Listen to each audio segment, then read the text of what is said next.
Y'all know who it is. That man in the blue hoodie running these streets. Oh, get better every day. I had to push it today. I wasn't feeling it. Y'all know what I'm talking about. Y'all felt today just like I did. Cold, rainy, gloomy, dark. It ain't just the weather and the day you feeling. That's why the Spirit put on my heart. Running through grief and mourning. It's a tough subject to talk about.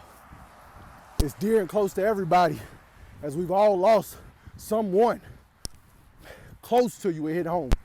I can't speak for everybody. I can't talk about your experience.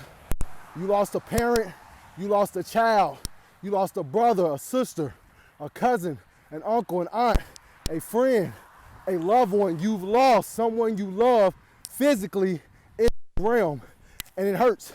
It's hard, it's painful. You've been carrying it for years. Now it's time to talk about it. Get it off your chest. Get it out your system. Get it off your mind, off your heart. Just talking through it. Funerals. The funeral recession is not for the deceased, but for the living. Think about it. Change your perspective. We all come together for this one that everybody loved. People get together who don't even know each other.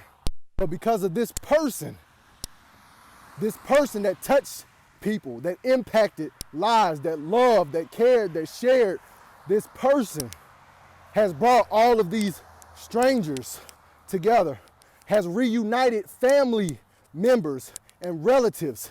People travel from afar. They go the distance for death and funerals. I'm talking about going the distance for life.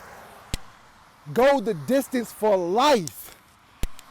That loved one, that parent, that child, that mother, that father, that son, that daughter, that cousin, that auntie, uncle, nephew, niece, friend, go the distance while they're in this land of the living. But we're going to talk about running through grief and mourning. We're going to get there. I just got to set this up for you, though. Do it while you're here. Don't take regrets with you. And then the people still here, once they're gone, you're living with the regret. Shoulda, coulda, woulda. You have an opportunity today.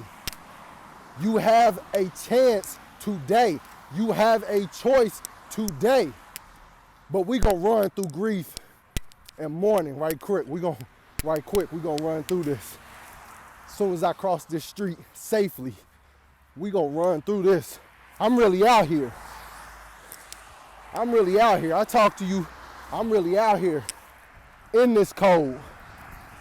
God will make a way. I'm walking across. He'll make a way. Yes, he will. I'm going to talk about my personal experience with grief and mourning, because I had never done it my whole life. I didn't do funerals when I was younger. I went to one, saw my dad's friend in the coffin, and I didn't recognize him. Scared me. I'm a little child. Nope. This ain't for me. But I had a fear of it. I was scared of it. I didn't know what it was. I didn't understand as a child that everybody has an expiration date, that everybody dies. It really didn't register because I was a kid and every day was a play day. Even if it was hard, I got in trouble, but every day I was a child. I was trying to watch cartoons and get cereal and candy, but now I'm older. I've lost grandparents, haven't lost parents, haven't lost siblings. I've lost close friends that I've called brother. Lost some distant family members. But it was one murder, death, that activated something in me. 4 years ago, My little brother Aaron Williams, y'all hear me talk about him all the time. Y'all seen me speak at gun violence rallies. If you haven't, you'll see it on the channel. It'll be posted on here. I'm in Germany. I get this phone call 3 in the morning talking about he's dead. Messed me up. I never expected, I never thought at any point that I would get that phone call. Now, mind you, he's just a friend that I called brother. He was a little brother. He was not my blood. We didn't grow up together. He went to Manual. I went to Manual.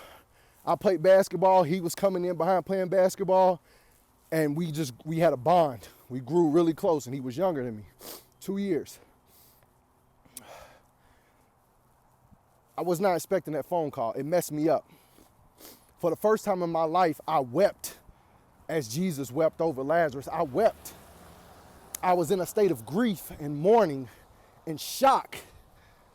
I sat in my room for a whole day in the dark. Coaches calling me, team calling me, I got practice. I'm not going. I can't function properly. This isn't something I can just pass over and skip over, and I can't practice my way out of this and play my way out of this funk. I can't just work myself out of this and distract myself and keep myself busy. No. I got to deal with this. I'm messed up right now. I can't keep moving forward. I'm stuck, and I'm staying stuck until I deal with this and I'm able to move on from it. I can't move past this. And I think a lot of us, we keep moving and keep ourselves busy and bouncing from here to there and not dealing with it and confronting it and allowing it to just, in some cases, like haunt you or be something that's just hanging over you and an extra burden and a weight that you're carrying. We're allowing this because we keep moving and distracting ourselves from it. We keep working beyond it. I just got to keep moving. If I sit down and think about it, it hurts too much. I'm crying and I'm lonely, I'm hurt. Nobody understands, but nobody can if you won't open up and talk about it. But you got to talk about it to the right people. I ain't saying just start airing your stuff on Facebook and social media. I'm not saying just start a channel and do your self-therapy. No. You have to know who to talk to, and who you talk to, you have to trust and be able to open and confide and confess. It's the only way it's going to help. So I'm stuck. I'm back in my room 3 a.m. I'm stuck. A whole 24 hours. It activated something in me. It triggered something deep down in me that I didn't even know was even there. I didn't know it was even possible to be triggered this way. It was pushing some buttons and stuff inside of me that it had me moving and just, I got to do something about this, but what? Not revenge. Nah, not going detective and trying to figure it out. Nah, that wasn't it. It was calling me. It was time to start taking life more serious. My life. See, at this point, I'm in my room. I'm not thinking about my daughter, my wife, who was my girlfriend at the time. I'm not thinking about my parents and grandparents. I'm not thinking about anything else. I'm not even reading my Bible. I'm not praying or anything. I'm stuck on Aaron Williams and his life and what it meant to me, but not only his life, but what my life meant to me. I was stuck. I'm watching my life flash before my eyes, thinking about his life. How I didn't reach out and I didn't reconnect, and how I just left him and kept moving, and I went on to play ball and to go around the world, and I would run into him randomly when I came home and we would say, "What's up?" But there was no real conversation or connection. We never went to lunch or had dinner and caught up. I never asked if he needed some help. I started questioning me, like, what are you doing? What are you doing? It activated something in me. This grief and mourning activated something in me. It was time to come home. It's time to get serious. I said, whoa, whoa, whoa, God, you ain't got to take nobody else. I'm on my way. Now, I'm not saying I can come and fix everything and solve everything, but I can do my part. I'm on my way. I'm done wasting time. I'm done playing games. I know it's bigger than me. I know I have a purpose and a calling, but it wasn't activated until this grief and this mourning process. And a lot of us are still grieving and mourning from 10 years, 20 years, 30 years, 4 years, 5 years. We're still grieving and mourning. We haven't got past and we're still stuck, and we tell ourselves that we're living, but are we? Are you? I've had many conversations about this. I still talk about this because it's something that I have to continue, this activation, this process. I'm not grieving and mourning anymore. I'm doing something from that grief and mourning. I've been activated, my purpose, my calling, because I deal with it and I confront it. I talk about it. I didn't know the story of how it happened until 2 months ago when I was doing Bible study with Aaron's little brother. I never knew the story. Miss Juanita, his mother, had never spoke about it for 4 years because she was a mother. She was trying to deal with this and cope with this, and it took time. That healing process took time. It takes time. Now, again, my process is not yours. I'm not saying that, I'm some superhuman or special. No, but this is what happened for me. But I wasn't going to go beyond.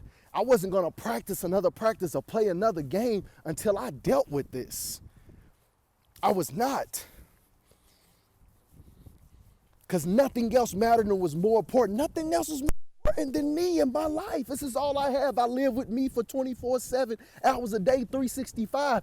I'm with me all the time, more than anyone else. I'm with me. This is something I had to run through. I could not run from it. I had to run through this grieving and mourning process. And you got to sit down long enough to run through it and confront it. Because on the other side of that, this activation, your purpose, your calling, you'll honor their life. You'll live in such a way. You'll remember them. They're still with you. You hear them. You smell them. You see them.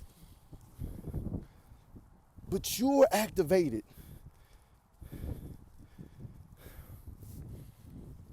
We can't just keep moving past these things and keep ourselves busy and working and talking and clubbing and partying and drinking and smoking and these habits and addictions. We can't keep numbing ourselves and putting other things and try to cope with. Stop developing coping mechanisms. Let's confront it and address it, and let's run through it.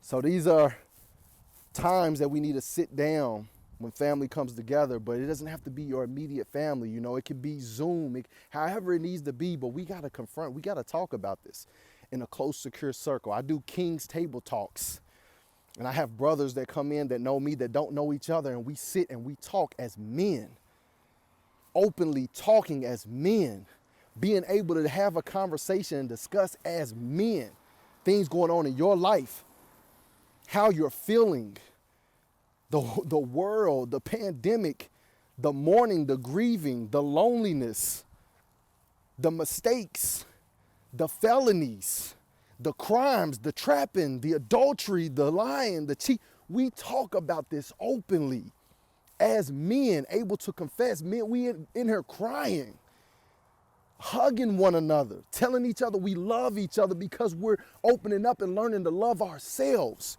We want to be better men. We want to be better fathers. We want to be better brothers, better sons, better cousins, nephews. We want to be better.